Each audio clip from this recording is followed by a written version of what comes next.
नीलकण्ठवाहनं द्विषड्भुजं किरीटिनं लोलरत्नकुण्डलप्रभाभिरामषण्मुखं शूलशक्तिदण्डकुक्कुटाक्षमालिकाधरं बालमेश्वरं कुमारशैलवासिनं भजे।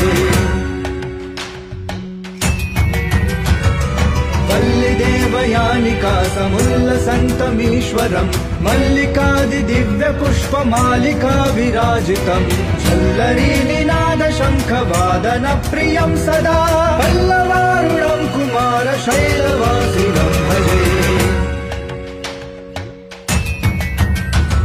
षडाननं कुङ्कुमरक्तवर्णं महामतिं दिव्यमयूरवाहनम् रुद्रस्य सूनुं सुरसैन्यनाथं